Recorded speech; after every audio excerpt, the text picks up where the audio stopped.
Delicious meets nutritious in the snack that packs a real protein punch. Wonderful Pistachios. Each 1-ounce serving of Wonderful Pistachios has 6 grams of protein, giving you over 10% of your daily value and making Wonderful Pistachios one of the highest protein nuts. But perhaps more than that, I love all of the flavors they have. Their sea salt and vinegar ones are my favorite when I'm craving that flavor but want to keep it healthy. But that's just the tip of the iceberg. Wonderful Pistachios come in a variety of flavors, like chili roasted, honey roasted, smoky barbecue, and jalapeno lime, perfect for enjoying with family and friends or taking them with you on the go. Whether you're a pistachio purist who loves cracking open every nut, or you prefer the convenience of no-shells pistachios, Wonderful Pistachios has got you covered. Grab Wonderful Pistachios and elevate your snacking game today. So fill up with a healthy snack when hunger strikes. Visit wonderfulpistachios.com to learn more. That's wonderfulpistachios.com. This is Optimal Health Daily, episode 2549. Tired of Being Tired by Dr. Jenny Brockis of drjennybrockis.com. And I'm Dr. Neil, your very own personal narrator. Hey there, happy Saturday and welcome back to another weekend edition of Optimal Health Daily.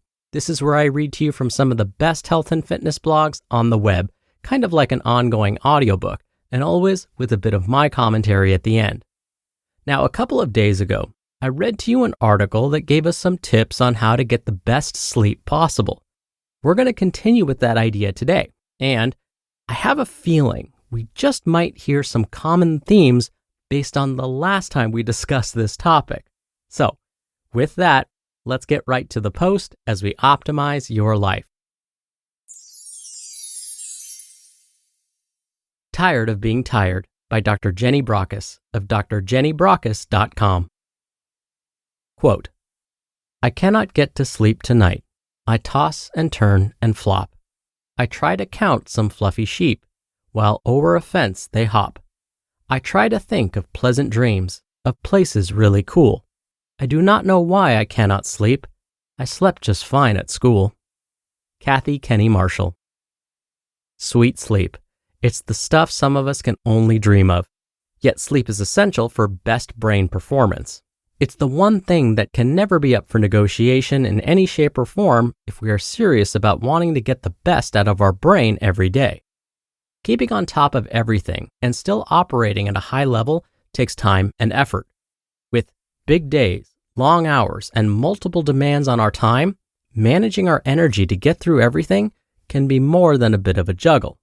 But have you ever noticed how, despite doing all the right things, such as eating well, doing our exercise, and chilling out, we sometimes still feel really tired? It's often because the one thing that our brain needs the most gets overlooked or shortchanged. We get so busy with our to-do lists and always urgent deadlines, we look to extend our brain's working hours, shaving off a little bit of sleep time here and there. Sleep is still sometimes seen as a bit of a nuisance. If we didn't have to deal with the inconvenience of losing valuable work time from sleeping, just imagine how much more we could get done. Except, it doesn't work that way. Sleep is the time when our brain is working at its hardest, consolidating long-term memory, deepening our understanding, creating new ideas, and regulating our emotions. Insufficient sleep over a period of time leads to an acquired sleep debt, and the result is we feel tired, chronically tired. Why this matters so much is that sleep deprivation is associated with poorer health. We are at an increased risk of high blood pressure, stroke, obesity, depression, and cognitive decline. It also has a huge impact on our performance that can cost us dearly. At the individual level, it costs us our ability to learn well, to form memories, and recall information. It reduces our ability to pay attention, reduces accuracy, so we are more prone to errors. We make worse decisions. We suffer more foggy thinking, and it makes us irritable and snappy. At the societal level, with roughly 10% of the Australian population suffering from some sort of sleep disorder, there's clearly a lot of it about. There are many reasons why we don't always get a good night's sleep. Some factors may be outside our control, but there are many that are in our control.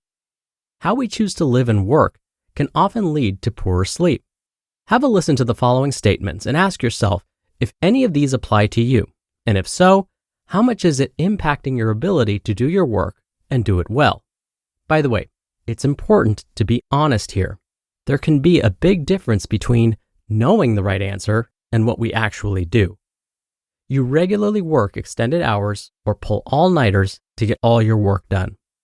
You frequently use your smartphone, tablet, laptop, or computer in the evenings or at night. Your boss or work expects to be able to contact you outside normal work hours by phone, text, or email and get a response.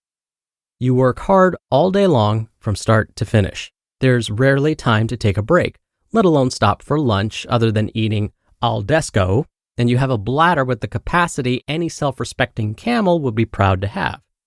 You have enough annual leave accumulated to not have to work for the next 6 months. Your self-care plan consists of a half a bottle of wine in front of some brain-dead TV or an ad hoc arrangement to meet your pals at the gym, which might happen one day when you're not so busy. You frequently wake up feeling as if you've only just gotten off to sleep. You're tired even before the day has started. If it's not your partner snoring like a wildebeest or the dog taking up all the space, your sleep time is one long interruption after another. Fatigue has become your constant companion. You can't remember what it feels like to not feel tired. Coffee is your essential go-to to stay awake and alert in the morning. Or you've canceled dinner dates and social activities because you're too tired to go out and enjoy them. How well we work depends on the energy we bring to work, and that means ensuring our brain is cognitively refreshed after 7 to 8 hours of great sleep.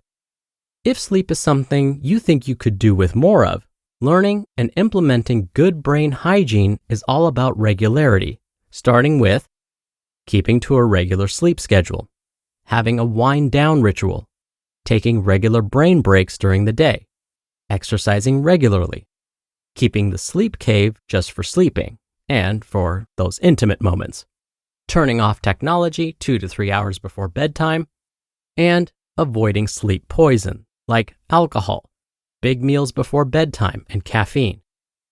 Getting a better night's sleep is part of the brain fitness program that helps you create a fit and healthy brain optimized for high performance. You just listened to the post titled, Tired of Being Tired by Dr. Jenny Brockis of drjennybrockis.com, and I'll be right back with my commentary. When you're hiring, it feels amazing to finally close out a job search. But what if you could get rid of the search and just match? You can with Indeed. Indeed is your matching and hiring platform with over 350 million global monthly visitors and a matching engine that helps you find quality candidates fast. Ditch the busy work. Use Indeed for scheduling, screening, and messaging. 93% of employers agree Indeed delivers the highest quality matches compared to other job sites. One of the things I love about Indeed is that it filters out incompatible applicants. So when you're hiring, the process is much faster and you only have to consider applicants that are already likely to be a great fit. And listeners of this show will get a $75 sponsored job credit to get your jobs more visibility at Indeed.com/health. Just go to Indeed.com/health right now and support our show by saying you heard about Indeed on this podcast. Indeed.com/health. Terms and conditions apply. Need to hire? You need Indeed. Dr. Neal here for my commentary. See, I told you there'd be some recurring themes that you probably heard a couple of days ago.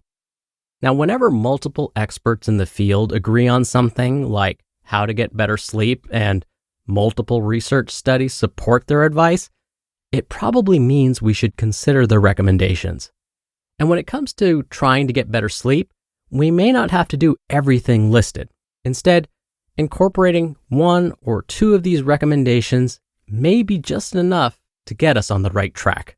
And then, once we get that good night's sleep, it usually creates a pattern where then we don't have to nap or rely on as much coffee during the day, which then helps us get better sleep the next night, and then better sleep the following night. You see the pattern. So again, maybe just start with 1 or 2 of these suggestions and see how it goes. All right, that'll do it for the Saturday episode. Thank you so much for being here and listening every day. I hope you have a great rest of your day, and I'll be back here tomorrow as usual, where your optimal life awaits.